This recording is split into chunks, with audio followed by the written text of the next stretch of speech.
আমরা বলি বাতিল যত বড় শক্তিশালী হোক, হক যত বড় দুর্বল হোক, শক্তিশালী বাতিলের উপর দুর্বল হককে বিজয় দান করেন কে? আল্লাহ। আওয়াজ করে বলেন তিনি কে? আর জোরে বলতে হবে তিনি কে? মুহতারাম হাজিরিন, বাতিল যখন নমরুদের রূপ ধারণ করে এসেছে, হক এসেছে ইব্রাহিম খলিলুল্লাহর রূপ ধারণ করে। বাতিল যখন ফেরাউনের রূপ ধারণ করে এসেছে, হক এসেছে মুসা কালিমুল্লাহর রূপ ধারণ করে। বাতিল যখন আবু জাহল উতবা শাইবা ওয়ালিদ ইবনে মুগীরার রূপ ধারণ করে এসেছে, হক এসেছে নবী মুহাম্মদুর রাসূলুল্লাহ সাল্লাল্লাহু আলাইহি সাল্লামের রূপ ধারণ করে। বাতিল যখন হাজ্জাজ বিন ইউসুফের রূপ ধারণ করে এসেছে, হক এসেছে আব্দুল্লাহ ইবনে জুবাইরের রূপ ধারণ করে। বাতিল যখন খলিফা মানসুরের রূপ ধারণ করে এসেছে, হক এসেছে ইমাম আবু হানিফার রূপ ধারণ করে।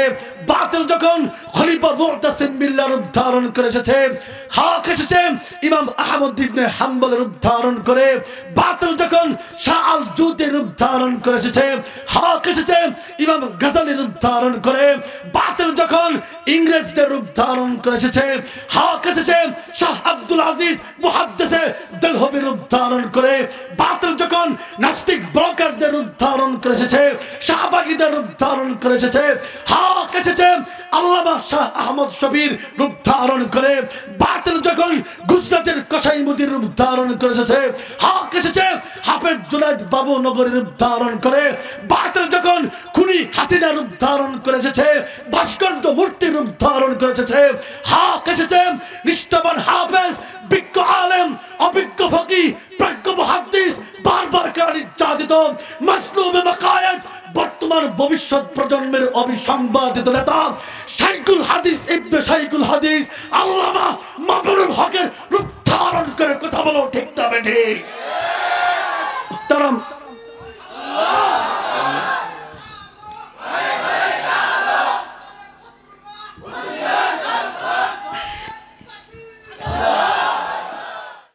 ঔষধের বোতলের ভিতরে একটা লেখা থাকে, শেক উইল বিফোর ইউজ। বাক্যের অর্থ হচ্ছে ঔষধ সেবনের পূর্বে ভালোভাবে ঝাঁকি দিয়ে নেবেন। ঠিক কিনা? ঠিক কিনা কথা বলেন না কেন? কেন বলে? ওষুধের যে উপাদানগুলো নিচে জমা হয়ে থাকে, ঝাঁকি দিলে পানির সাথে মিশে সেবন করার পর প্রতিক্রিয়াটা ডাবল হয়। কথা বলেন ঠিক কিনা? ঠিক তেমনি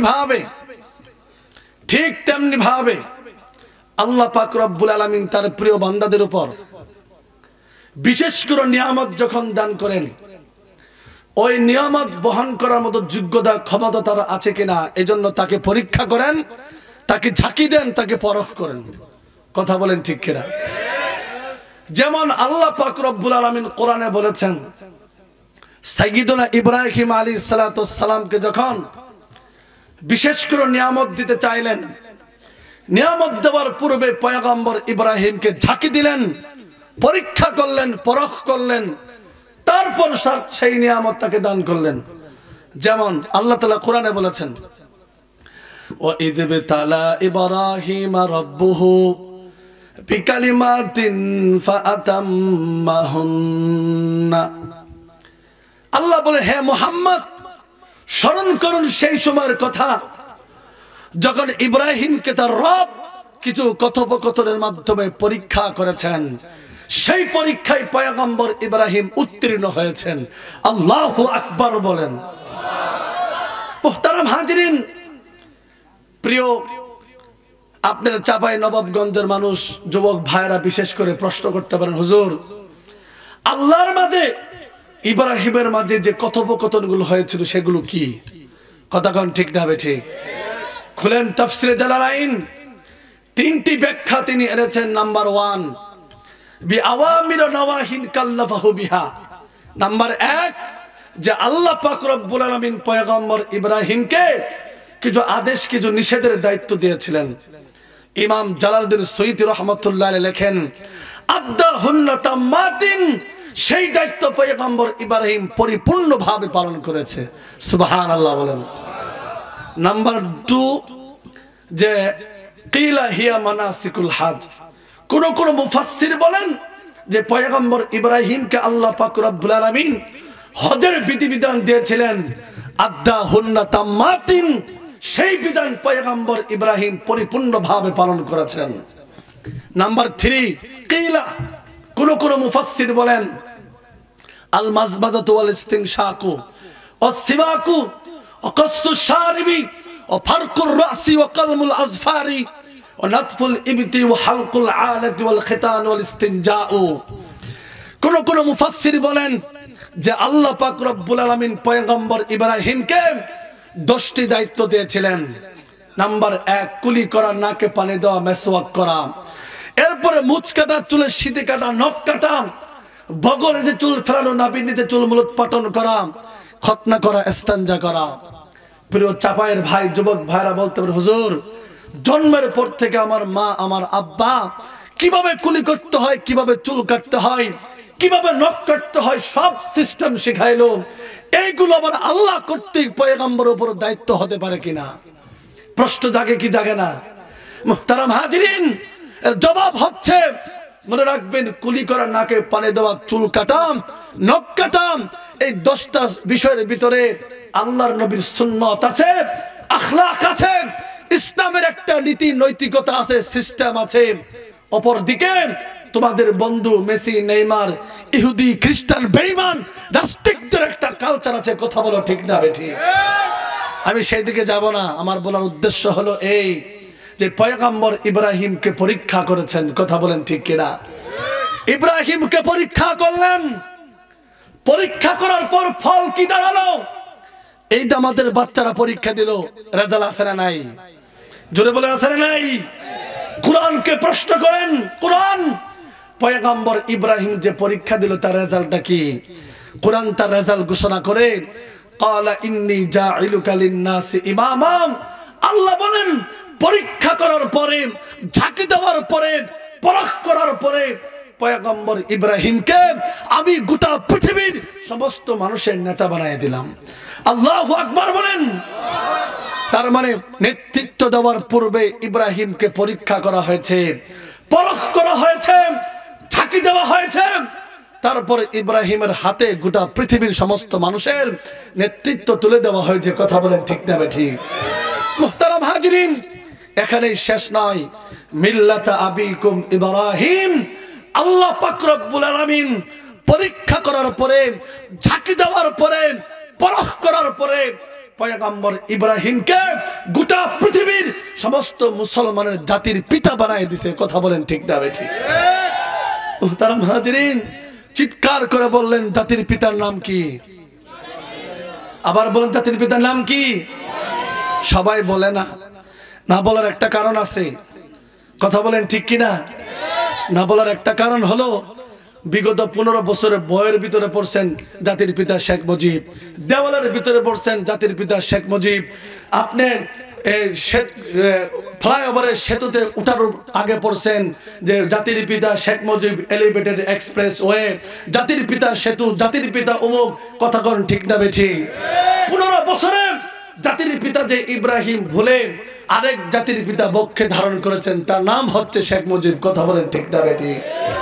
মুহতারাম হাজিরিন, মনে রাখবেন, জাতির পিতা যে ইব্রাহিম, এটা মুসলমানের ঈমান, এটা মুসলমানের আকীদা। কেউ যদি বিশ্বাস না করে তার ঈমান নাই। কথা বলেন ঠিক কিনা? কিন্তু শেখের বেটি আপনাদেরকে, আমাদেরকে 15 বছরে জাতির পিতা শেখ মুজিবকে গিলানোর চেষ্টা করেছেন, হিন্দুয়ানি সংস্কৃতি আমাদের উপর চাপিয়ে দেওয়ার চেষ্টা করেছেন, এদেশের মুসলমানদেরকে নাস্তিকার মুরতাদদের উপর উঠার জন্য সর্বোচ্চ শিখরে পৌঁছে দেওয়ার চেষ্টা করেছে। কথা বলেন ঠিক না বেঠিক? শুধু জাতির পিতা শেখ মুজিব করেছে, এই জাতির আব্বা শেখ মুজিবের নামে গোটা বাংলাদেশে 10,000 ভাস্কর্য বানাইছে। কত হাজার? হ্যাঁ, কথা বলেন, কত হাজার? এক একটা মূর্তির দাম 100 কোটি, 200 কোটি, 500 কোটি করে খরচ খরচে। কত? 4,000 কোটি টাকা। বলেন কত হাজার কোটি? জুড়ে বলেন কত হাজার কোটি? মুহতারাম হাজিরিন, শেখ হাসিনাকে পাইলে প্রশ্ন করতাম, এটা কি তোমার বাপের টাকা ছিল কিনা? কথা বলেন ঠিক কিনা? আপনারা আমার দেশের টাকা সম্পদ লুণ্ঠন করেন, তার বাবার মূর্তি বানিয়ে দেশটাকে ফকিন্নির বাচ্চা বানাইছে। জোরে বলেন, কথা বলেন, ঠিক না ঠিক? মুহতারাম হাজিরিন, আপনি তো দেশ ছেড়ে চলে পলাই গেলেন, দেশ ছেড়ে তো চলে গেলেন 5 আগস্ট ছাত্রর গণঅভ্যুত্থানের মাধ্যমে 10,000 ভাস্কর্য সন্ধ্যা ঘনিয়ে আসার আগেই গোটা বাংলাদেশের মাটির সাথে ধূলিসাৎ করে দেওয়া হয়েছে। কথা বলেন, ঠিক না ঠিক? আরে সবচেয়ে বড় মূর্তি ছিল বিজয়নগর, দেখলাম কি ফেসবুকে গলার ভিতরে রশি লাগাইছে, পিছনে বেগু দিছে ঠেলা, বাচ্চা একটা গিয়ে মাথার উপরে পেশাব করে দিছে। ওলামায়ে কেরাম বলেছিল ম্যাডাম মূর্তি বানায় না, আপনার আব্বা অপমানিত হবে। উনি কি করলেন? 3000 ওলামায়ে কেরামকে বন্দী করলেন, একজন হাফেজে কোরআনকে রাজপথে শহীদ করলেন গুজরাটের কসাই মুদির আগমনে। কথা বলেন, ঠিক না ঠিক? মুহতারাম হাজিরিন, আপনি তো চলে গেলেন, আপনার বাবা কত অপমানিত হলো।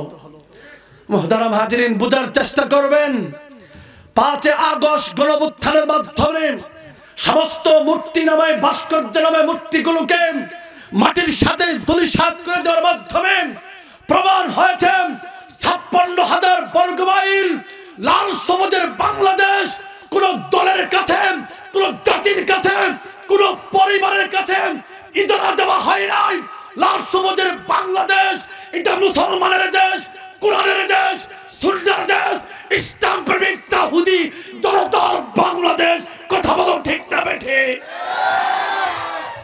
মুহতারাম হাজিরিন, বোঝার চেষ্টা করবেন। আমরা বলেছিলাম এই দেশ কোরআনের বাংলাদেশ হবে, যুবকদের বাংলাদেশ হবে, কিন্তু দেশটাকে নাস্তিক মুরতাদের দেশ করার এক ষড়যন্ত্র চালিয়েছিল।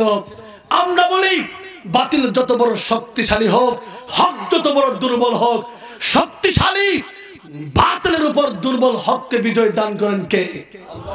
আওয়াজ করে বলেন, তিনি কে? আর জোরে বলতে হবে, তিনি কে? মুহতারাম হাজিরিন, বাতিল যখন নমরুদের রূপ ধারণ করে এসেছে, হক এসেছে ইব্রাহিম খলিলুল্লাহর রূপ ধারণ করে।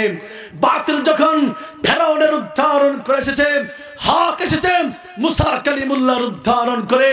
বাতিল যখন আবু জাহল, উতবা, শাইবা, ওয়ালিদ ইবনে মুগীরা রূপ ধারণ করে এসেছে, হক এসেছে নবী মুহাম্মদুর রাসূলুল্লাহ সাল্লাল্লাহু আলাইহি সাল্লামের রূপ ধারণ করে। বাতিল যখন হাজ্জাজ বিন ইউসুফের রূপ ধারণ করে এসেছে, হক এসেছে আব্দুল্লাহ ইবনে জুবাইরের রূপ ধারণ করে। বাতিল যখন খলিফা মানসুরের রূপ ধারণ করে এসেছে, হক এসেছে ইমাম আবু হানিফার রূপ ধারণ করে। বাতিল যখন খলিফা মুতাসিম বিল্লাহর রূপ ধারণ করে এসেছে, হক এসেছে ইমাম আহমদ ইবনে হাম্বলের রূপ ধারণ করে। বাতিল যখন শাহ আল জুতির রূপ ধারণ করে এসেছে, হক এসেছে ইমাম গাজালির রূপ ধারণ করে। বাতিল যখন ইংরেজদের রূপ ধারণ করে এসেছে, হক এসেছে শাহ আব্দুল আজিজ মুহাদ্দিসে দেলহবির রূপ ধারণ করে। বাতিল যখন নাস্তিক ব্রকারদের রূপ ধারণ করে এসেছে, শাহবাগীদের রূপ ধারণ করে এসেছে, হক এসেছে আল্লামা শাহ আহমদ শফির রূপ ধারণ করে। বাতিল যখন গুজরাটের কসাই মুদির রূপ ধারণ করে এসেছে, হক এসেছে হাফেজ জুনায়েদ বাবু নগরের রূপ ধারণ করে। বাতিল যখন খুনি হাসিনার রূপ ধারণ করে এসেছে, ভাস্কর্য মূর্তির রূপ ধারণ করে এসেছে, হক এসেছে নিষ্ঠাবান হাফেজ, বিজ্ঞ আলেম, অভিজ্ঞ ফকিহ, প্রাজ্ঞ মুহাদ্দিস, বারবার নির্যাতিত মাসলুমে মাকায়েদ, বর্তমান ভবিষ্যৎ প্রজন্মের অবিসংবাদিত নেতা শাইখুল হাদিস ইবনে শাইখুল হাদিস আল্লামা মামুনুল হকের রূপ ধারণ করে। কথা বলো, ঠিক না ঠিক? তারাম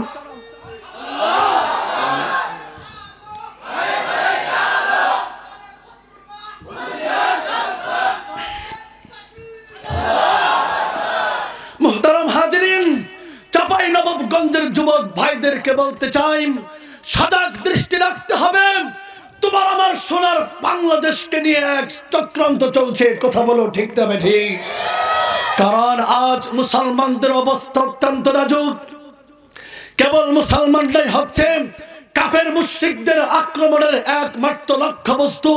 তাজ কাউকে ব্যাখ্যা করে বোঝানোর অবকাশ রাখে না। আসমানের নিচে, জমিনের উপরে, পৃথিবী নামক এক গ্রহের কোথাও যদি কোন লাশের স্তূপ পাওয়া যায়, কোন বিধ্বস্ত ঘর বাড়ি বিরান জনপদের সন্ধান পাওয়া যায়, খুঁজনে তালাশ নিয়ে দেখবেন হতভাগা মুসলমানদের লাশ চতুর্দিকে নির্যাতিত নিষ্পেষিত মুসলমানদের আত্মচিৎকার, বিশ্ব মুসলমানদের নাম দেশে ডাকে চিরতরে মুছে দেওয়ার জন্য নিক্ষেপ করা হচ্ছে হাজার হাজার টন বোমা। বিস্ফোরিত ভারতের গন্ধে পৃথিবী আজ এক মৃত্যুপুরীতে পরিণত হয়েছে। কথা বলো ঠিক না ঠিক? আজ যদি মুসলমান ভেদাভেদ করতে থাকো, কে আলিয়া, কে কওমি, কে সুন্নি, কে ওয়াহাবি, কে মাযহাবি, কে লা মাযহাবি, যদি ভেদাভেদ করতে তোমার আমার রাসূল আল্লাহকে নিয়ে, ইসলামকে নিয়ে কটূক্তি চলতেই থাকবে, ষড়যন্ত্র চলতেই থাকবে। আর যদি মুসলমান মাথার পাগড়ি বাজাই বেঁধে খুদার জমিনে রাজপথে স্লোগান দিতে পারো, পরিষ্কার ভাষায় বলতে চাই, আমেরিকার হোয়াইট হাউসে কালেমার পতাকা উড়বে, রাশিয়ার মস্কো মুসলমান দখল করবে, দিল্লির লাল কেল্লা মুসলমান শাসন করবে, খুদার কসম গোটা পৃথিবীর রাজ শক্তি মুসলমানের পায়ে সাজদায় লুকিয়ে পড়তে বাধ্য হবে। ঠিক কিনা বলো?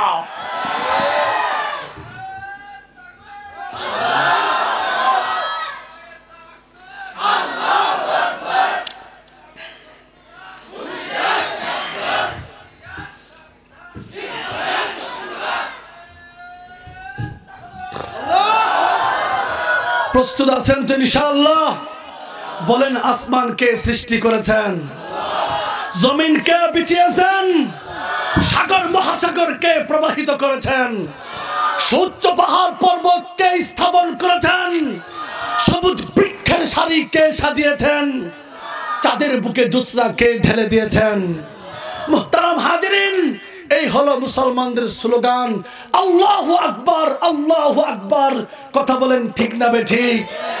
কিন্তু আমরা দেখেছি এই আল্লাহু আকবরের তাকবীরের ধ্বনি যখন মুসলমান দিয়েছেন, স্বৈরাচার দূষররা বলেছিল এটা জামাত ইসলামের স্লোগান, এটা জঙ্গিদের স্লোগান, এটা হচ্ছে হেফাজতের স্লোগান। কথা বলেন ঠিক না বেঠিক? এই আল্লাহু আকবরের তাকবীরের ধ্বনিকে মাইনাস করে সে এই দেশের ভিতরে আদালতের মাধ্যমে জয় বাংলা, জয় বঙ্গবন্ধু এই স্লোগানকে সে আদালতের মাধ্যমে জাতীয়করণ করেছিল। কথা বলেন ঠিক না বেঠিক? মুহতারাম হাজিরিন, বুঝার চেষ্টা করবেন, নারায়ে তাকবীর, আল্লাহু আকবরের তাকবীরের ধ্বনি এটা হচ্ছে মুসলমানদের বিজয়ের ধ্বনি। কথা বলেন ঠিক কিনা? এই তাকবীরের ধ্বনি যখন যেখানে উঠেছে, ইসলামের পতাকা সেখানে পথ করে উড়েছে। কথা বলো ঠিক না বেঠিক?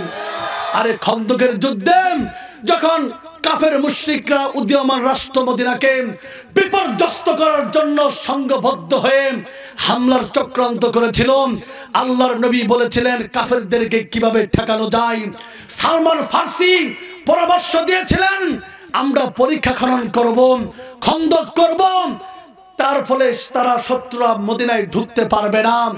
আল্লাহর নবী পরামর্শ মেনে প্রতি 10 জন সাহাবীদের জন্য 40 হাত করে খনন করার নির্দেশ দিলেন।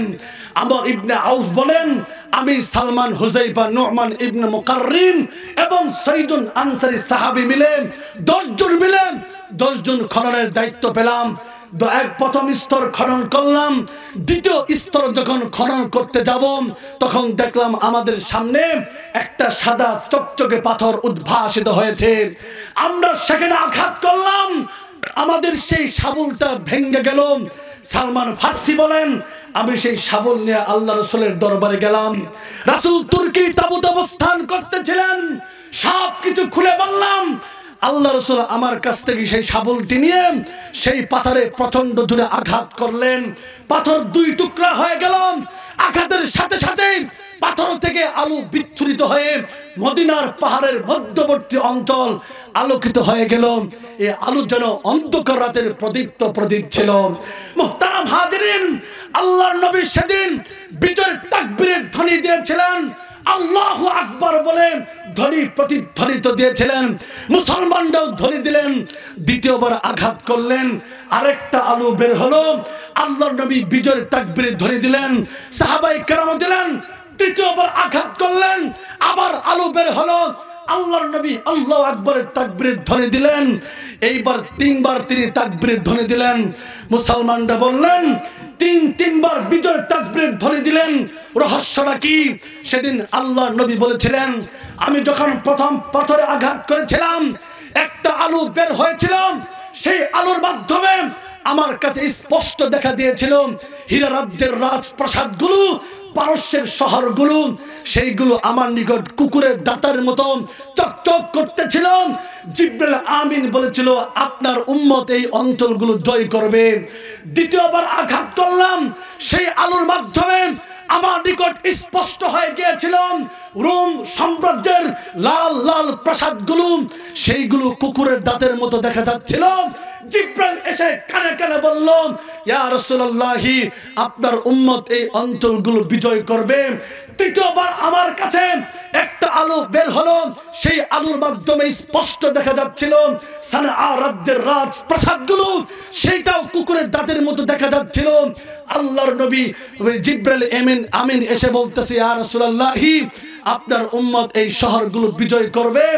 আল্লাহর নবী সেদিন তাকবীরের ধ্বনি দিয়েছিলেন, মুসলমানরাও দিলেন।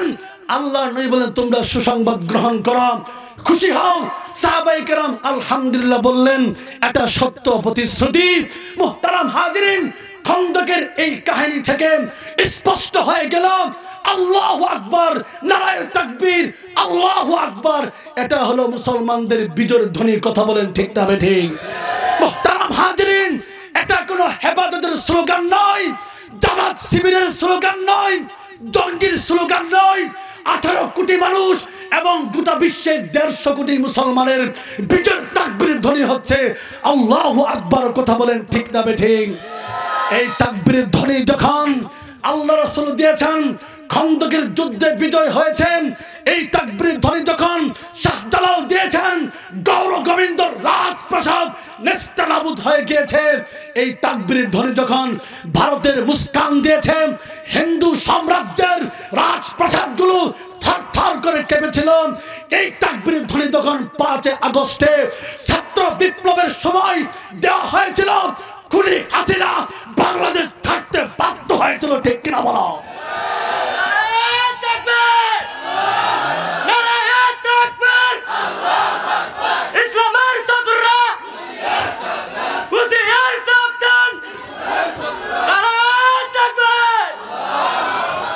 মুসলমানদের তাকবীর একটাই, সেটা হবে আল্লাহু আকবার। কথা বলেন ঠিক কিনা? মুহতারাম হাজিরিন, বলতেছিলাম ইব্রাহিম আলাইহিস সালামকে পরীক্ষা করলেন, পরীক্ষা করার পর তার হাতে নেতৃত্ব তুলে দিলেন। কথা বলেন ঠিক কিনা? ঠিক তেমনি ভাবে আমরা যখন বাজারে যাই, কাঁচা একটা পাতিল যখন কিনি, ঠুকে ঠুকে দেখি পাতিলটা পাকা না কাঁচা। কথা বলেন ঠিক কিনা? যখন আম কিনতে যাই, আম টিপে টিপে দেখি পাকা না কাঁচা। কাঁঠাল কিনতে গেলেও টিপে টিপে দেখি পাকা না কাঁচা। কথা বলেন ঠিক কিনা? সামান্য আম কাঁঠাল কিনতে গিয়ে যদি পরীক্ষা করি, আসমানের নিচে জমিনের উপরে মুহাম্মাদুর রাসূলুল্লাহর চাইতে বড় নিয়ামত আর হতে পারে না। কথা বলেন ঠিক না ঠিক? আল্লাহর নবীকে যখন পাঠাইলেন, 3 পুরুষকে পরীক্ষা করলেন। দাদা আব্দুল মুত্তালিব, বাবা আব্দুল্লাহ, মা আমেনা, 3 পুরুষকে পরীক্ষা করার পরে আল্লাহর নবীকে দুনিয়াতে পাঠাইলেন। বলেন, এমন নবীর একটা মান সম্মান ইজ্জতের ব্যাপার সেবার আছে না নাই? আল্লাহর নবীর ইজ্জতের উপর আঘাত করলেন, কি তার শাস্তি, কি তার বিধান? আল্লাহ পাক রব্বুল আলামিন আল্লাহর নবীকে দুনিয়াতে প্রেরণ করার পরে বলে দিয়েছেন। কিভাবে? দেখেন, আবু বকর সিদ্দিক রাদিয়াল্লাহু তাআলা আনহু একজন ফার্স্ট ক্লাসের মুসলিম এবং সাহাবী, আল্লাহর নবীর সবচেয়ে কাছের। কথা বলেন ঠিক না ঠিক? কিন্তু অপরদিকে আবু বকর সিদ্দিকের একজন পিতা আছে, তার নাম হলো আবু কুহাফা, সে একজন ফার্স্ট ক্লাসের মুশরিক। কথা বলেন ঠিক না ঠিক? বাবা হলেন মুশরিক, কাফের, বেঈমান, আর পুত্র হলো আবু বকর সিদ্দিক রাদিয়াল্লাহু তাআলা আনহু। এই পিতা পুত্র একসাথে বাসা থেকে বের হয়েছে। আবু বকর সিদ্দিক রাদিয়াল্লাহু তাআলা আনহু বাসা থেকে বের হয়ে এক জায়গায় দাঁড়ানো, সাথে একটা দোকান। ওই দোকানের ভিতরে বসে বসে আবু বকরের পিতা আবু কুহাফা আলাপচারিতায় লিপ্ত হয়েছে দোকানদারের সাথে। কারণ আমাদের সমাজের যে সমস্ত দোকান আছে, এই সবগুলো দোকান হচ্ছে গিবত অফ ইন্ডাস্ট্রি আনলিমিটেড কোম্পানি। কথা বলেন ঠিক না ঠিক? এই কথা বলেন ঠিক কিনা? এই যে গিবত শেখায়তের দোকানগুলো আজকে নতুন নাই, 1400 বছর আগে থেকে চলে আসতেছে। দোকানের ভিতরে বসে বসে আবু কুহাফা আল্লাহর নবীকে কটূক্তি করেছে, গালি দিয়েছে, বেফাস কথা বলে ফেলেছে।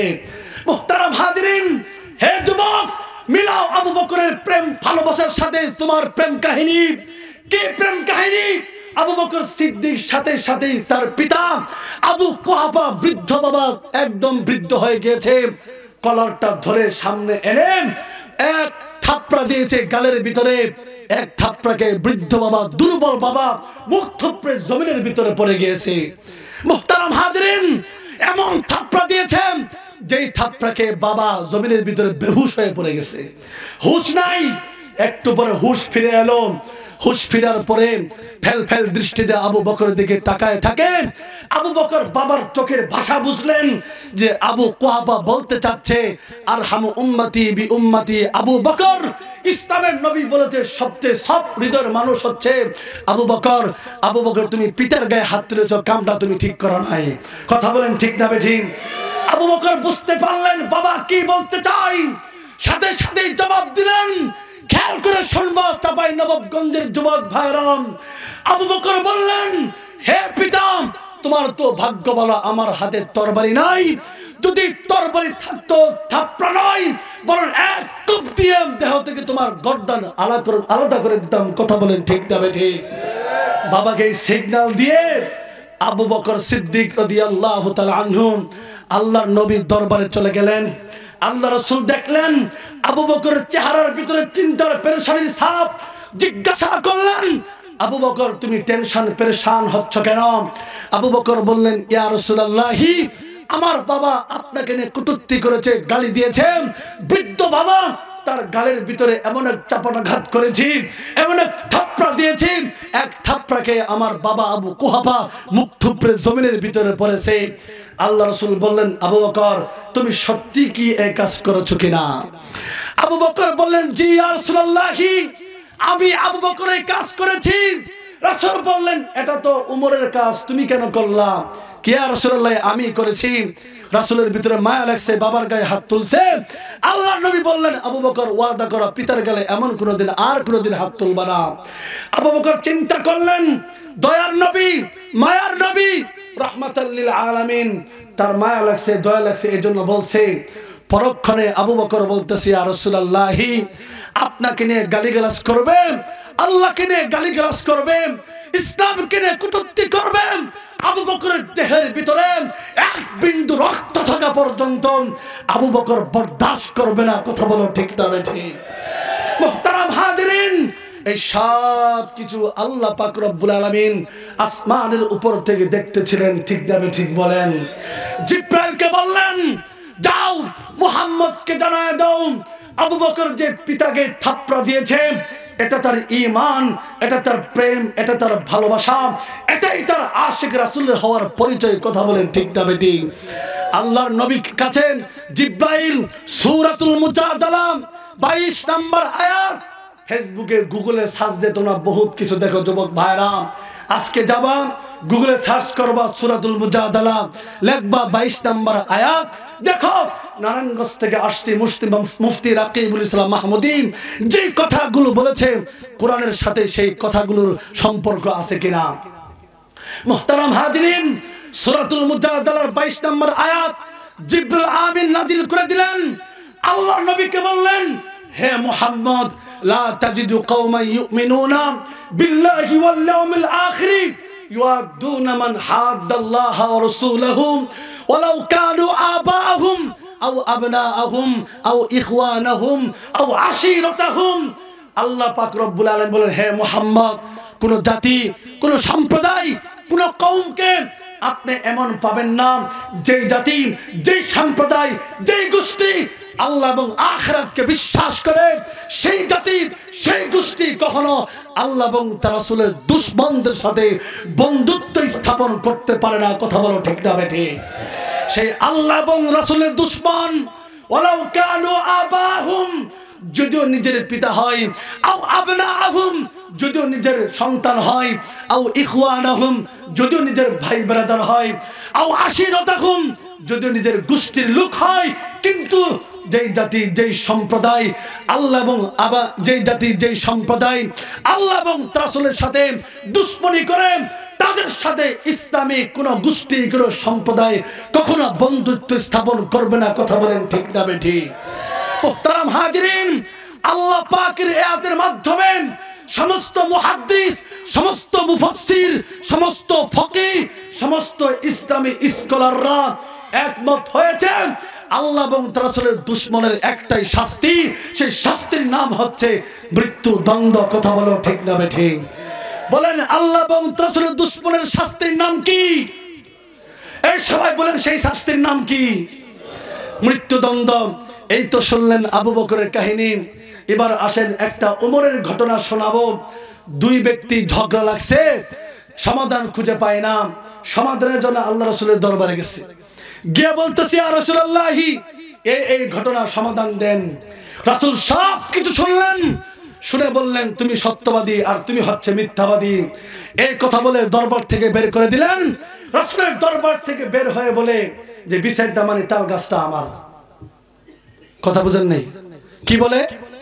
বিচার মানি তাল গাছটা আমার। মানে কি? মানে কি বুঝছেন? এই বিচার আমি মানি না। কথা বলেন ঠিক তবে ঠিক? আপনাদের সমাজে এরকম লোক আসেনি? নাই নাই, গাবড়া লোক আছে না? বিচার যদি তার বিরুদ্ধে যা, কিয়ামত হয়ে গেলে বিচার মানবে না, কারণ তাল গাছ আমার। এই কথা বলেন না কেন? যেমন খুনি হাসিনা ছিল, মার ছাত্র মার, ক্ষমতা আমি চাই। হ্যাঁ কথা বল ঠিক তবে ঠিক? ছাত্র মার, মানুষ মার, সব মেরে দেয়, আমার পাওয়ার দরকার, পাওয়ার। কথা বল ঠিক তবে ঠিক? এমন পাওয়ার দিছি এবার মুদির কুলে গিয়ে পড়ছেন। কথা বল ঠিক তবে ঠিক? এই যে সমাজে এরকম ঘাওড়া লোক আছে, বিচার মানি তাল গাছ আমার। এই লোকটা বলে হ্যাঁ বিচার আমি মানি না। সত্যবাদী লোকটা বললো আল্লাহর নবী বিচার করলো, বিচার মানবি না তো মানবি কার বিচার? বলে আবু বকরের বিচার মানবো। চল আবু বকরের দরবারে। আবু বকরের দরবারে গেল, সব শুনলো। শোনার পরে সত্যবাদী লোকটা বলতেছে এই বিচার আল্লাহ রাসূল করছে। কি বিচার? আমি সত্যবাদী, সে মিথ্যাবাদী। আবু বকর বলতেছে যে বিচার রাসূল করছে ওই বিচার আমি কলম ধরবো না, নাক গলাবো না, বের হয়ে যা আমার দরবার থেকে। বের হয়ে গেলাম। বের হয়ে আবার মিথ্যাবাদী লোকটা বলে বিচার মানে তাল গাছ আমার। এই বিচার আমি, কথা বলেন, বিচার আমি মানি না।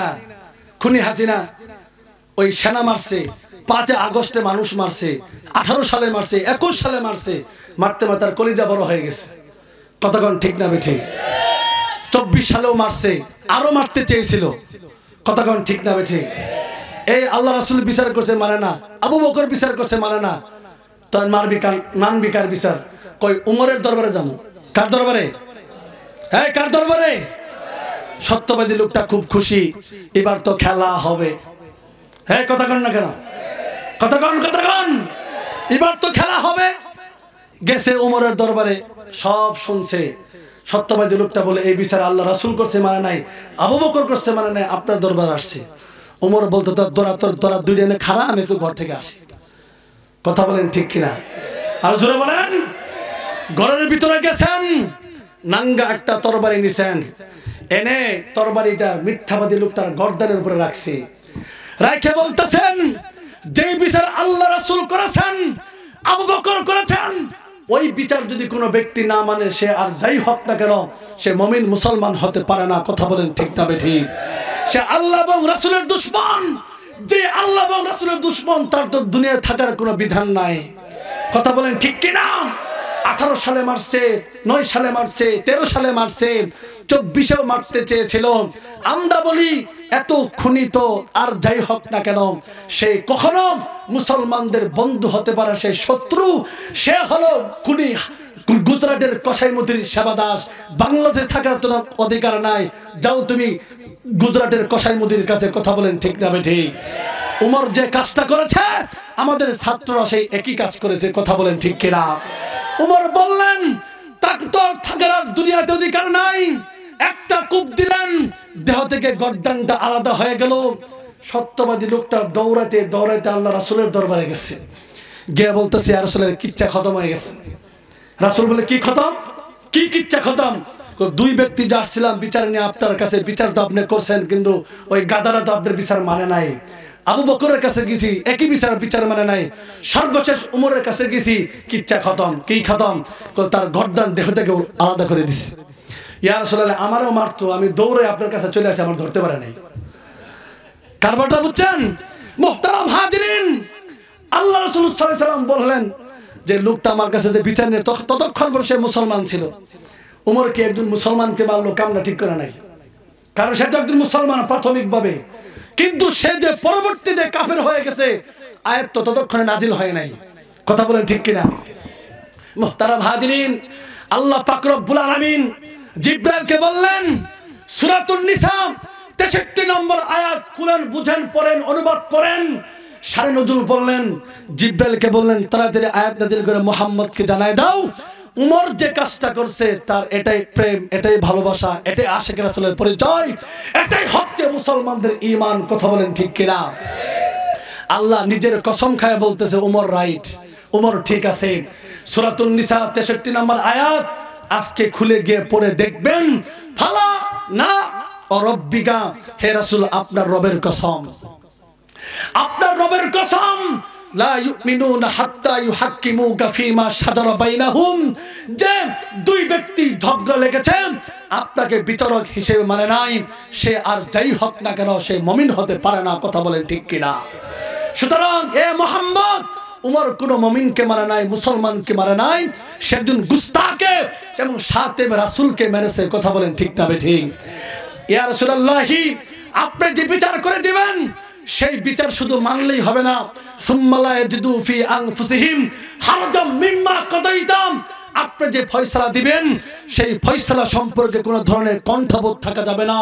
ওই সাল্লিমু তাসলিমা, সেই বিচারকে স্বতঃস্ফূর্তভাবে মানতে হবে, তখন সে কেবলমাত্র সবেমাত্র একজন মুসলমান হতে পারবে। কথা বলেন ঠিক না বেঠিক?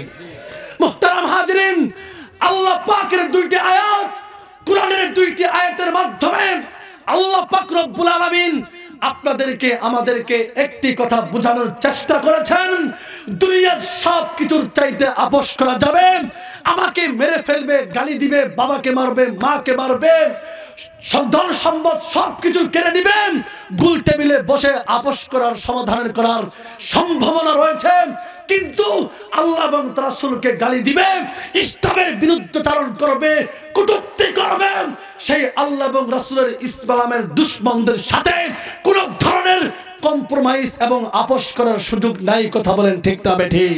তার একমাত্র শাস্তি হবে মৃত্যুদণ্ড।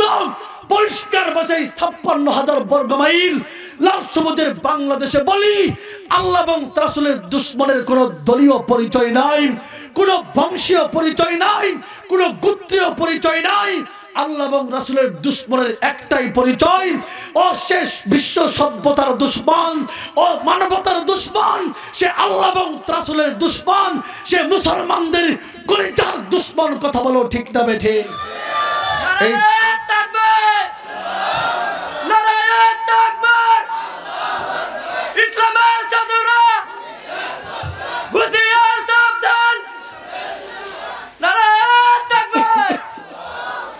এই তো শুনলেন দুইটা আয়াত, একটা হাদিস আপনারা শুনবেন তো ইনশাআল্লাহ, একটা হাদিস শুনবেন তো ইনশাআল্লাহ। মুহতারাম হাজিরিন, নারায়ণগঞ্জ থেকে এখানে আসি নাই কিচ্ছা কাহিনী বলার জন্য, কিচ্ছা কাহিনী বলার জন্য আসি নাই, দুইটি আয়াত এবং একটা হাদিস, এই তিনটা কথা আপনাদের কাছে পৌঁছে দেওয়ার জন্য নবুয়তি জিম্মাদারি নিয়ে নারায়ণগঞ্জ থেকে আপনাদের এখানে আসছি।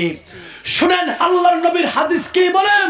বুখারী শরীফ বাবু দুখুলিল হারামিন ও মাক্কাতা বিগাইর ইহরামিন অধ্যায়ের ভিতরে একটা হাদিস আছে, আন আনাস ইবনে মালিক রাদিয়াল্লাহু তাআলা আনহু থেকে বর্ণিত, আন্না রাসূলুল্লাহ সাল্লাল্লাহু আলাইহি সাল্লাম, আল্লাহ রাসূল বলেন, ফালাম্মা দাখালা আমাল ফাতিহি, মক্কা বিজয়ের সময় আল্লাহর নবী যখন মক্কায় প্রবেশ করলেন, ওয়া আলা রাসিহিল মিগফারু, তখন লোহার হেমলেট মাথায় পরানো ছিল, ফালাম্মা নাযাহু, তিনি হেমলেটটা খুললেন, যা আর জুলুন, একজন লোক আসলো, ফাকাল, লোকটা এসে বলতেছে, ইবনা খাতালিল মুতাআল্লিকুন বিআস্তারিল কাবাতি, ইবনে খাতাল নামে একজন ব্যক্তি কাবা শরীফের গিলাফ ধরে বসে আছে।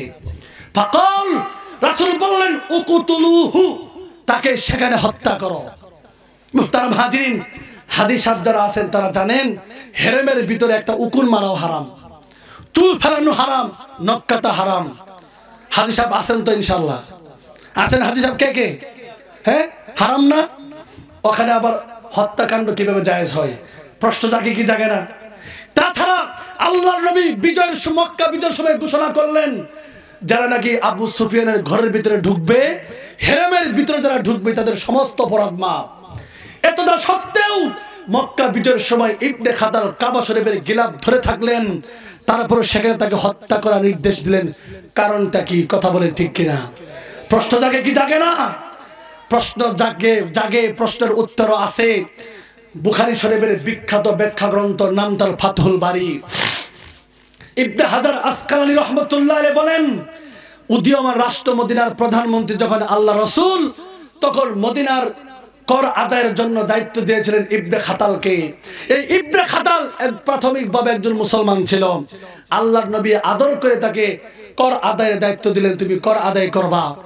তার সাথে একজন আনসারী সাহাবী, একজন গোলাম দিলেন, তোমরা দুজন তাকে সহযোগিতা করবা। মুহতারাম হাজিরিন, রাস্তা দিয়ে চলতে চলতে ইবনে খাতালের কাছে একটা মুরগি ছিল। এই মুরগিটা তার গোলামের কাছে দিয়ে বলছে, এটা ভুনা করে নিয়ে আসো। ইবনে খাতাল এই কথার উপরে গোলাম কি করছে? ভুনা করতে নিয়ে গেছে। ভুনা করতে নিয়ে গিয়ে সে ক্লান্ত পরিশ্রান্ত ছিল, ঘুমায় গেছে, পাক করতে আর মনে নাই। ঠিক 1 ঘন্টা পরে ইবনে খাতাল বলতেছে, আমার মুরগি ভুনাটা দাও। গোলাম বলতেছে, ভুনা করতে ভুলে গেছি। এই ইবনে খাতাল রাগের বশবর্তী হয়ে এই গোলামকে হত্যা করে ফেলছে। গোলামকে হত্যা করার পরে ইবনে খাতাল চিন্তা করে, যদি মদিনায় যায়, ওখানে ইসলাম স্টেট কায়েম হয়েছে, তাহলে তো আমার কাছ থেকে কিসাস নেবে, হত্যার বদলে হত্যা। আমি মদিনায় যাব না, আমি মক্কায় চলে যাই। মক্কায় চলে গেল। মক্কায় গিয়ে সে কাফের হয়ে গেছে, মুরতাদ হয়ে গেল। সে একজন কবি সাহিত্যিক ছিল এবং তার 2 জন দাসী ছিল। সেই 2 দাসীও কবি সাহিত্যিক ছিল। এই 3 জনে মিলে সে কবিতা আবৃত্তি করত। সেই কবিতার মাধ্যমে আল্লাহ এবং তার রাসূলকে এবং তাদের স্ত্রীদেরকে নিয়ে বাজে মন্তব্য করত, কটূক্তি করত, কবিতার মাধ্যমে গালিগালাজ করত। আল্লাহ রাসূল যখন শুনলেন অনেক কষ্ট পেয়েছিলেন। ফতেহ মক্কার সময় ইবনে খাতাল চিন্তা করছে, আমার তো আর মাপ নাই, আমি তো মানুষ মারছি, খুন করছি, দ্বিতীয়ত আমি কবিতা আবৃত্তি করে রাসূলের বিরুদ্ধাচরণ করছি, আমার তো রাসূল মাপ করবে না। যাই হোক, তাহলে কাবা শরীফের গিলাফ ধরলে মনে আমাকে আর মারবে না, এই চিন্তা করে সেখানে এসে ঢুকছে। কিন্তু আবু বুরজা, সাদ ইবনে হারেসা 2 জন সাহাবী এসে বলতেছে, ইবনে খাতাল কাবা শরীফের গিলাফ ধরে আছে। রাসূল বলেন, সমস্ত অপরাধ মাপ, সবার মাপ আছে, ইবনে খাতালের মাপ নাই, তাকে সেখানে হত্যা করো। ইবনে খাতালকে হত্যা করো। সাহাবী বললেন, ওখানে তো হত্যাকাণ্ড নিষেধ, কিভাবে মারবো? রাসূল বললেন, কিছুক্ষণ সময়ের জন্য সেই বিধান আমার কাছ থেকে উঠায় নেওয়া হয়েছে, তাকে সেখানে হত্যা করো। সাহাবী আবু বুরজা সাদ ইবনে হারেসা তার গিলাফ থেকে টেনে হেসড়ে ধরে এনে মাকামে ইব্রাহিম হজরে আসওয়াতের এই 2টার মাঝখানে ফেলে তাকে হত্যা করে জাহান্নামে পাঠিয়ে দিয়েছে। মুহতারাম হাজিরিন, কেন মারছে বলেন তো? প্রশ্ন, বলেন কেন মারছে? আল্লাহ এবং তার রাসূলকে গালি দেওয়ার কারণে। বলেন কেন মারছে? এই কথা বলেন, কথা বলেন, কেন মারছে? আরো কাফেররা ছিল। হিন্দ নামে একজন কাফের ছিল, সে আমির হামজার কলিজা টেনে বের করে চাবায় চাবায় খাইছে। আল্লাহ রাসূল তাকেও মাফ করছে। কথা বলেন ঠিক কিনা? এই তাকে কি করছে? মাফ করছে। চাবায় চাবায় খাইছে, তার কলিজা বের করে, আপন চাচার কলিজা বের করে চাবায় চাবায় খাইছে। আল্লাহ রাসূল তাকেও ক্ষমা করছে। কিন্তু আল্লাহকে নিয়ে গালি দিয়েছে, রাসূলের বিরুদ্ধাচরণ করেছে, আর ইসলামকে নিয়ে কবিতা আবৃত্তি করেছে, ইসলামের বিরুদ্ধাচরণ করেছে। কাবা শরীফের গিলাফ ধরেও ক্ষমা পায় নাই। নাম তার ইবনে খাতাল। কথা বলেন ঠিক না বেঠিক? পরিষ্কার হয়ে গিয়েছে, সব কিছুর আপোষ হবে, সব কিছুর সাথে কম্প্রোমাইজ চলবে, কিন্তু আল্লাহ এবং রাসূলের দুশমনদের সাথে কোন ধরনের আপোষ চলবে না। তার একটাই শাস্তি, সেই শাস্তির নাম হলো মৃত্যুদণ্ড। কথা বলেন ঠিক না বেঠিক? এই চাপাই নবাবগঞ্জের যুবক ভাইরা বলো, এটা কি আমার কথা নাকি কোরআন এবং হাদিসের কথা? আরো জোরে বলেন, কার কথা? কোরআন হাদিসের কথা বলার পরেও আগামীকাল সকালে এক শ্রেণীর লোক আছে দেখবেন বলবে হুজুর তো রাজনীতির আলাপ করছে। কথা বলেন ঠিক না ঠিক? 15 বছরের রাজনীতি বহুত খেলা খেলছেন, মাইক কেড়ে নিয়েছেন, লাঠি মারছেন, গ্রেফতার করছেন, মামলা দিছেন, এখন ওইগুলো আমরা টিস্যু ধরি না। কথা বলেন ঠিক না ঠিক? মুহতারাম হাজিরিন, কোরআন হাদিসের কথা এটা রাজনৈতিক আলাপ হতে পারে না, এটা ইসলামের কথা। ইসলাম যা বলছে এটাই চূড়ান্ত, এটাই সবচেয়ে সমাধান। কথা বলেন ঠিক না ঠিক? আপনারা বলতে পারেন হুজুর আল্লাহ এবং রাসূলকে নিয়ে কটূক্তি করছে, গালি দিছে, একটু নরমাল শাস্তি দেওয়া যায়, তওবার একটা বিষয় থাকতে পারে না? কেন তওবার কোনো বিধান নাই?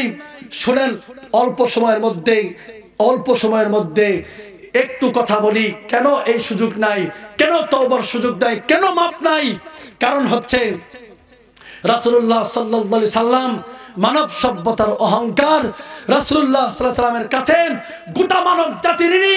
তিনি পৃথিবীকে একটি উন্নত সমৃদ্ধ আলোকিত সমাজ উপহার দিয়েছেন, কিন্তু দুঃখজনক হলেও সত্য যে মানব জাতির প্রতি এত বড় অনুগ্রহশীল এই মহামানবের প্রতি এক শ্রেণীর অমানুষ পাপিষ্ট নরধম প্রায় অবমাননাকর মন্তব্য করে নিজেদের হীন মানসিকতার জানান দেয়। রাসূলুল্লাহ সাল্লাল্লাহু আলাইহি সাল্লামের অতুলনীয় পবিত্র চরিত্রে কালেমা লেপনের প্রচেষ্টা চালাই, এতে করে স্বাভাবিকভাবে রাসূল প্রেমিক মুসলিম উম্মার হৃদয়ে রক্তক্ষরণ ঘটে, প্রতিবাদে সমুদ্র হিমাচল কেঁপে ওঠে, অনেক সময় সাম্প্রদায়িক দাঙ্গা বেঁধে যায়, ফলে বিপর্যয় আর বিশৃঙ্খলার আগুনে সমাজ পুরে সারকার হয়। কথা বলেন ঠিক না বেঠিক? স্বাধীনতার 53 বছরে মুসলিম উম্মাহ সমস্ত ইসলামপন্থীরা দাবি করেছিলাম যে আল্লাহ এবং রাসূলের দুশমনের একটাই শাস্তি, মৃত্যুদণ্ডের আইন পাশ করেন। 10 থেকে 12 জন শাসক গত হয়েছে, কোন শাসক আমাদের এই কথা কর্ণপাত করে নাই। কথা বলেন ঠিক না ঠিক? আজ এক কুলাঙ্গার দাউদ হাজারি ছিল, আল্লাহ এবং রাসূলকে গালিগালাজ করেছিল, গোটা বাংলাদেশের মানুষ ফুঁসে উঠল তার সর্বোচ্চ শাস্তি হবে মৃত্যুদণ্ড, কিন্তু সেই সময় শাসক কর্ণপাত করে নাই। আজ চাঁপাইনবাবগঞ্জের যুবক ভাইদেরকে বলি, হাতে ধরে পায়েদেরকে বলি, তোমাদেরকে ইতিহাস শোনাই। কুলাঙ্গার দাউদ হাজারির বিচার যদি হতো, কুলাঙ্গার সালমা রুশদীর জন্ম বাংলার জমিন হতো না। সালমা রুশদীর বিচার হলে কুলাঙ্গার ডক্টর আহমদ শরীফের জন্ম বাংলার জমিনে হতো না। ডক্টর আহমদ শরীফের বিচার হলে কুলাঙ্গার হুমায়ুন আজাদের জন্ম বাংলার জমিনে হতো না। হুমায়ুন আজাদের বিচার হলে কুলাঙ্গার তসলিমা নাসরিনের জন্ম বাংলার জমিনে হতো না। তসলিমা নাসরিনের বিচার হলে কুলাঙ্গার ফরিদা রহমানের জন্ম বাংলার জমিনে হতো না। ফরিদা রহমানের বিচার হলে কুলাঙ্গার শ্যাম বাসিলের জন্ম বাংলার জমিনে হতো না। শ্যাম বাসিলের বিচার হলে কুলাঙ্গার শ্যামল কান্দির জন্ম বাংলার জমিনে হতো না। শ্যামল কান্দির বিচার হলে কুলাঙ্গার ইমরান এইচ সরকার, লতিফ সিদ্দিকী আর কুলাঙ্গার আসাদ নূরের জন্ম বাংলার জমিনে হতো না। তার বিচার হলে কুলাঙ্গার কবি শামসুর রহমান, কুলাঙ্গার কবির চৌধুরীর জন্ম বাংলার জমিনে হতো না। তার বিচার হলে কুলাঙ্গার হাসানুল হক এনু, রাশেদ খান মেনন, মুরগিচোরা শাহরিয়ার কবিরের জন্ম বাংলার জমিনে হতো না। এটাকে বলা হয় only on does complete forceful delete. এক নাস্তিককে ফাঁসির কাস্টে ঝুলিয়ে ছোট নাস্তিককে সাইজ করার বিধান আল্লাহ পাক রব্বুল আলামিন ইসলামে বাতলে দিয়েছে। কথা বলো ঠিক না বেঠিক? হ্যাঁ মুসলমান, আপনারা কি করবেন আমি জানি না। আল্লাহ এবং রাসূলকে নিয়ে কটূক্তি করবেন, গালিগালাজ করবেন, আল্লাহ এবং রাসূলের বিরুদ্ধাচরণ করবেন, জীবন থাকবে কি থাকবে না পরোয়া করব না। খোদার কসম, আল্লাহ এবং রাসূলের দুশমনদেরকে শাহজালালের পুণ্যভূমিতে থাকতে দেওয়া হবে না, থাকতে দেওয়া হবে না। ঠিক কিনা বলো?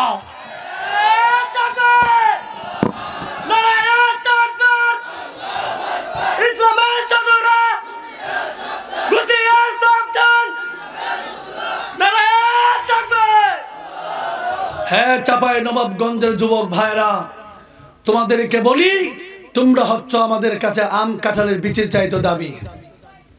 কথা বলো ঠিক কিনা?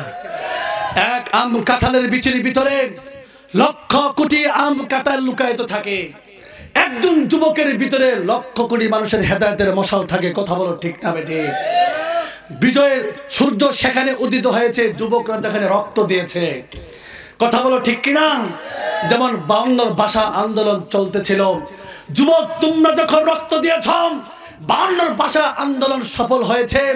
69-এ গণঅভ্যুত্থানের আন্দোলন চলতেছিল, যুবক তোমরা যখন রক্ত দিয়েছ 69-এর গণঅভ্যুত্থানের আন্দোলন সফল হয়েছে।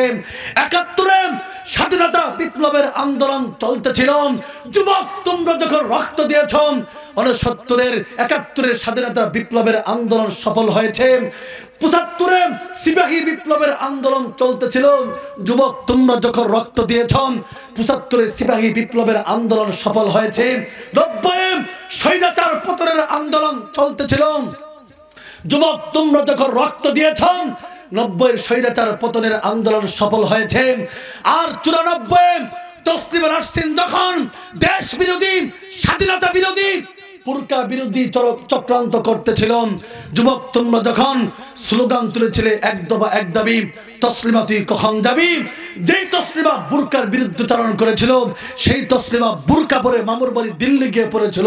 কথা বলো ঠিক কিনা? আর 2013 সালে নাস্তিকার মুরতাদের গোষ্ঠীরা যখন আল্লাহ এবং রাসূলকে গালি দিয়েছিল, শাহবাগ পবিত্র চত্বরকে যখন অপবিত্র করতেছিল, যুবক যখন তোমরা আল্লামা শাহ আহমদ শফির ডাকে সাড়া দিয়েছিলেন, টেকনাফ থেকে তেতুলিয়া পর্যন্ত, রূপসা থেকে পাথুরিয়া পর্যন্ত শাপলা চত্বরে জমা হয়ে সেদিন এক সাগর রক্ত ঢেলে দিয়েছিল। কথা বলো ঠিক না বেঠিক? সেদিন নাস্তিকার মুরতাদের গোষ্ঠীরা গর্তের ভিতরে ঢুকেছিল। হে যুবক, আজ সেই গর্তের ভিতরে পাথরের চাপা দাও, ঘোষণা করো বাংলার জমিনে একজন যুবক বেঁচে থাকতেন নাস্তিকার মুরতাদের গোষ্ঠীরা গর্তের ভিতরে থাকবি, খোদার কসম গর্ত থেকে বের হতে পারবি না, বের হতে পারবি না। ঠিক কিনা বলো? নারায়ে তাকবীর, নারায়ে তাকবীর, ইসলামের চতুরা হুঁশিয়ার সাবধান, নারায়ে তাকবীর। শেষ কথা বলি আপনাদের সামনে, আমরা 1971 সালে যুদ্ধ করে দেশ পেয়েছি, আর 5 আগস্ট যুদ্ধ করে দেশকে দখল মুক্ত করেছি। কথা বলেন ঠিক কিনা? ইসলাম কিন্তু এখনো প্রতিষ্ঠা হয় নাই। হয়েছে? হয়েছে? হয়েছে? ইসলাম যতদিন পর্যন্ত প্রতিষ্ঠা হবে না ততদিন পর্যন্ত মানুষের জানমালের নিরাপত্তা বাড়বে না, চাঁদাবাজি বন্ধ হবে না, টেন্ডারবাজি বন্ধ হবে না। কথা বলো ঠিক না বেঠিক? অতএব হে যুবক, তোমাদের কাছে আমার আখেরি পয়গম্বর হলো আরেকটা বিপ্লব করতে হবে। বিপ্লব যদি দেশকে দখল মুক্ত করার জন্য আবু সাইদ মুগ্ধরা বুক পেতে দিতে পারেন, সিনা টান করে দাঁড়াইতে পারেন, ইসলামকে প্রতিষ্ঠা করার জন্য 2000 নয় 2 কোটি যুবক জীবন দিতে, রক্ত দিতে প্রস্তুত থাকতে হবে। ঠিক কিনা বলো? মুহতারাম হাজিরিন, সেই বিপ্লব হবে, সেই বিপ্লবের নেতৃত্ব দিবেন বাংলাদেশ জামাত ইসলাম ছাত্র শিবির। কথা বলো ঠিক কিনা? সেই বিপ্লবের নেতৃত্ব দিবেন হেফাজত ইসলাম বাংলাদেশ, সেই বিপ্লবের নেতৃত্ব দিবে বাংলাদেশ খেলাফত মজলিস। কথা বলো ঠিক কিনা? সেই বিপ্লবের নেতৃত্ব দিবেন ইসলামী আন্দোলন বাংলাদেশ। কথা বলো ঠিক কিনা? সেই বিপ্লবের প্রধান সিপাহসালার হবে শাইখুল হাদিস আল্লাহ মামুনুল হক। কথা বলো ঠিক না বেঠিক? সেই বিপ্লবের পরে তন্ত্র মন্ত্র, রাজতন্ত্র, সমাজতন্ত্র, গণতন্ত্রের কবর রচিত হবে। আর সেই বিপ্লবের পরে 56,000 বর্গ মাইল লাল সবুজের বাংলাদেশের সংবিধান হবে মহাপবিত্র ঐশী গ্রন্থ আল কোরআন। কথা বলো ঠিক না বেঠিক? কে কে প্রস্তুত বিপ্লবের জন্য হাত তুলে দেখান। নারায়ে তাকবীর। ইসলামের জন্য দেশের হয়েছে জন্ম, ইসলামের বিরুদ্ধে গেলে দেশ হবে ভিন্ন। আর জোরে কোন? ইসলামের জন্য দেশের হয়েছে জন্ম, ইসলামের বিরুদ্ধে গেলে দেশ হবে ভিন্ন। ইসলামের বিরুদ্ধে যারা নিয়েছে অবস্থান, এই বাংলায় ঠাই হবে না, যাও হিন্দুস্তান। ঠিক কিনা? চলো চলো সামনে চলো, বস্ত্রকণ্ঠে আওয়াজ তুলো, সবাই মিলে একই তালে দাও না স্লোগান নারায়ে তাকবীর। এই সাউন্ড হবে না, জোরে দিতে হবে নারায়ে তাকবীর। বিশ্বনবীর অপমান সইব না রে মুসলমান। ভালোবাসা থাকলে না কথা বেরো মুখ দিয়ে, নবীর ভালোবাসাই তো নাই। মেসি, নেইমার, ইহুদি, খ্রিস্টান, বেঈমান, নাস্তিকদের ভালোবাসার ভিতরে আছে, নায়ক নায়িকা, সেলিব্রিটি। কথা কোন ঠিক কিনা? এই যে রাসূলের কথা শুনলে মুখ দিয়ে কথা বেরোয় না আপনাদের, কথা কোন না কেন? চিৎকার করে আওয়াজ করে বলেন, বিশ্বনবীর অপমান সইব না রে মুসলমান। দিল্লি না ঢাকা, কারণ অনেকে দিল্লির আছে না, দিল্লি শেখ হাসিনা গেছে, শেখ হাসিনার পোলাপান ধর যায় নাই, ওই যে দিল্লির ভিতরে আছে, এই জন্য দিল্লি ঢাকা করতে পারে না, শরম করে লজ্জা পা। কথা কোন ঠিক কিনা? তবে দিল্লি বাংলাদেশের আসবে না, কথা কোন আর জীবনে আসবে না। এই দিল্লির কবর রচিত হবে বাংলাদেশে। ওই স্বপ্ন দেখে না যে দিল্লি আবার আসবে, কথা কোন না কেন? আওয়াজ করে বলেন, দিল্লি না ঢাকা, দিল্লি না ঢাকা, গোলামি না আজাদি। এই যে ছাত্র না, ও বুঝছে, কারণ আমরা তো এতদিন 15 বছর গোলামি করে আইছি না, দিল্লির গোলাম ছিলাম না। দিল্লি যা করে তাই, হ্যাঁ, দিল্লি থেকে চাবি টিপতো, উমুকে নির্বাচনে পাস, উমুকে নির্বাচনে ফেল পড়বো, উমুকের জন্য পাস হবে। কথা কোন না কেন? বাংলাদেশে নির্বাচন বৈঠক হয়তো দিল্লিতে, কথা কোন ঠিক কিনা? কি পরিমাণ গোলাম বানাইছিল আমাদেরকে, চিন্তা করছেন? এই গোলাম তো ভিতরে গোলামি তো আছে, কিন্তু মনে রাখবেন এই আজাদ হয়েছে, আর কোনোদিন গোলাম হবে না ইনশাআল্লাহ। ইনশাআল্লাহ বলেন, যতই চেষ্টা করুক আর হবে না। হবে? যদি হয় তাহলে আমরা যারা আছি একটাও বাঁচবো না। এর যে পরিমাণ রক্তের পিপাসা, একটাও না বাঁচবো না। কথা কোন ঠিক না ঠিক? বলেন, গোলামি না আজাদি, গোলামি না আজাদি, দিল্লি না ঢাকা। মুসলমানের এই দেশেতে নাস্তিকদের ঠাঁই নাই, নাস্তিকদের পক্ষে যারা তাদের কোনো রক্ষা নাই, ঠিক কিনা? আর এই দেশেতে থাকতে হলে কোরআন মানতে হবে, ঠিক কিনা? আর এই দেশেতে থাকতে হলে কোরআন মানতে হবে, কোরআন না মানলে তারা বিতাড়িত হবে। চলো চলো সামনে চলো, বস্তুখণ্ডে আওয়াজ তুলো, সবাই মিলে একই তালে দাও না স্লোগান, নারায়ে তাকবীর, নারায়ে তাকবীর। বিশ্বনবীর অপমান সইব না রে মুসলমান, বিশ্বনবীর অপমান। দিয়েছি তো রক্ত, রক্তের বন্যায় আপোষ না সংগ্রাম।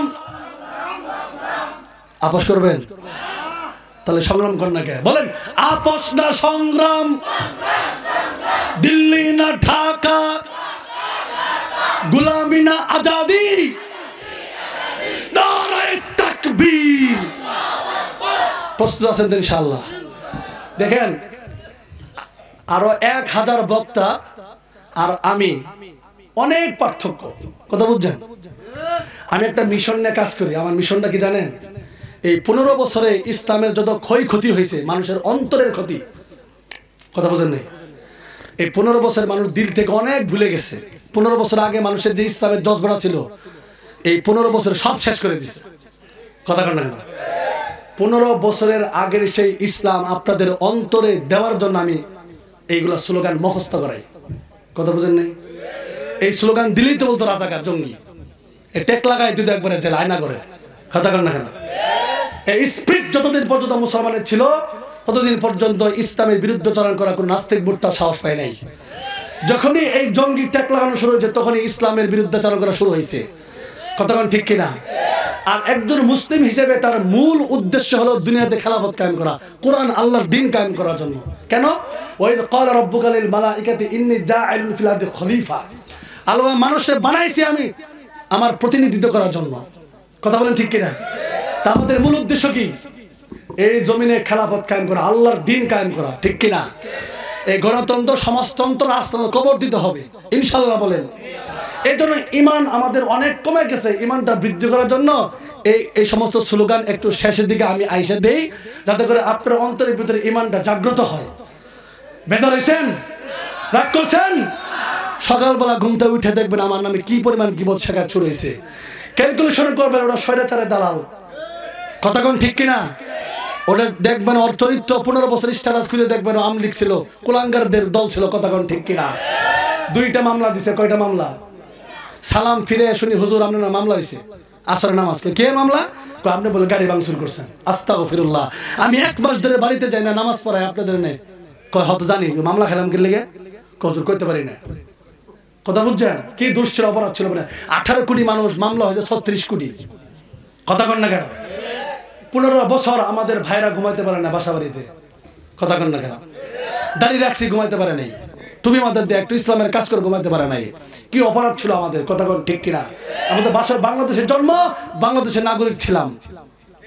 কথা বলেন, কি অপরাধ ছিল আমাদের? অপরাধ একটাই, আমরা ভিন্ন মতাদর্শী। আর আমার আঙ্গুলের 5 আঙ্গুল তো এক না, সমান সমান 5টা আঙ্গুল 5 ধরনের, ঠিক কিনা? তো এক দেশের ভিতরে দলমল অন্য কোনো দল করতেই পারে, তার বলে তার জঙ্গি ট্যাগ লাগায় জেল খাটা আয়না করে দিবেন, বিষয়টা তেমন না। এই জন্য আপনার আজকে এই অবস্থা। কথা বলেন ঠিক কিনা? আপনি ঠিকই পালাই গেছেন, আমরা দেশে আসি থাকবো, আপনি আর আসতে পারবেন না। ঠিক কিনা বলেন? কোথায় আওয়ামী লীগ, কোথায় কাদের কাকা, কোথায় গেল ওই জালেমের গরম গরম কথা? ঠিক কিনা? খেলা হবে, খেলা হবে, খেলা হবে বলে কাকা গেল পালাইয়া। ঠিক কিনা? স্বৈরাচার পালাইছে হে দেশটা ছাড়িয়া। ঠিক কিনা বলেন? কথা শেষ। কোন কথা আছে মাহফিলের পক্ষ থেকে? দুরূদ শরীফ পড়ি। আল্লাহুম্মা সাল্লি আলা মুহাম্মাদ ওয়া আলা আলি মুহাম্মাদ কামা সাল্লাইতা আলা ইব্রাহিম ওয়া আলা আলি ইব্রাহিম ইন্নাকা হামিদুম মাজিদ। আল্লাহুম্মা বারিক আলা মুহাম্মাদ ওয়া আলা আলি মুহাম্মাদ কামা বারাকতা আলা ইব্রাহিম ওয়া আলা আলি ইব্রাহিম ইন্নাকা হামিদুম মাজিদ। আলহামদুলিল্লাহি রাব্বিল আলামিন। রব্বানা যালামনা আনফুসানা ওয়া ইল্লাম তাগফির লানা ওয়া তারহামনা লানাকুনান্না মিনাল খাসিরিন। রব্বিরহামহুমা কামা রব্বায়ানি সগীরা। রব্বিরহামহুমা কামা রব্বায়ানি সগীরা। আয় আল্লাহ, কতিপয় গুনাহগার বান্দা গুনার বোঝা মাথায় নিয়ে, আয় আল্লাহ কোন কোন শীতের ভিতরে আল্লাহ তাফসীরুল কুরআন মাহফিল শুনিয়া আল্লাহ তোমার শাহী দরবারে 2টি হাত বাড়াইছি। আয় আল্লাহ দয়া করে আমাদের তামাম জিন্দেগির সমস্ত গুনাহগুলো মাফ করিয়া দাও। আয় আল্লাহ অনেক যুবক ভাইয়েরা হাত বাড়াইছেন, আয় আল্লাহ তাদের কামে রোজগারে বরকত দান করো। আল্লাহ তাদের পড়াশোনায় তুমি বরকত দান করো। আবু বকর উসমান আলীর মতো কবুল করিয়া নাও। আয় আল্লাহ বৃদ্ধ বাবারা হাত বাড়াইছেন, আল্লাহ তাদের হায়াতের ভিতরে বরকত দান করো। আল্লাহ সমস্ত অসুস্থতা থেকে শাফায়ে আজল কামালা নসিব ফরমাও। আয় আল্লাহ অনেক সন্তান হাত বাড়াইছেন, অনেকের মা নাই, অনেকের বাবা নাই। আয় আল্লাহ মাটির উপরে এত শীতের কাপড় পরিধান করি শীত মানাইতে পারি না গো আল্লাহ। 3 টুকরা সাদা কাপড় পরিয়া আয় আল্লাহ কবরের সেই ঠান্ডা মাটির উপর শুয়ে আছে গো আল্লাহ। লাইটিং এর কোনো ব্যবস্থা নাই গো আল্লাহ। আয় আল্লাহ কোন অবস্থায় কোন হালতে আছে কোনো খবর নাই। আল্লাহ সন্তানদের পক্ষ থেকে তোমার কুদরতি পা ধরে বলি গো আল্লাহ, কবরগুলো তুমি জান্নাতের বাগান বানায়া দাও। আল্লাহ গো জান্নাতুল ফেরদাউস বানায়া দাও। আল্লাহ জান্নাতি ফেরেশতাদের হাতে তুলে দাও গো আল্লাহ। আল্লাহ যাদের পিতা মাতা এখনো দুনিয়াতে বেঁচে আছে হায়াতে তৈয়বা দান করো। আল্লাহ গো পর্দার আড়ালে অনেক মা অনেক বোনেরা হাত বাড়াইছে গো আল্লাহ। আমার মা আমার বোনদেরকে আল্লাহ তুমি যুগের রাবিয়া বুসরি হিসেবে কবুল মঞ্জুর করিয়া নাও। আল্লাহ আমার মা বোনদেরকে তুই 5 ওয়াক্ত নামাজি বানায় দাও। রমজান মাসে রোজা রাখার তৌফিক দান করো, স্বামীর আনুগত্য করার তৌফিক দান করো। আয় আল্লাহ সতীত্বের হেফাজত করার তৌফিক দান করো গো আল্লাহ। আয় আল্লাহ আমার মা বোনদেরকে আল্লাহ তাদের জন্য জান্নাতের দরজাগুলো খুলে দাও গো আল্লাহ।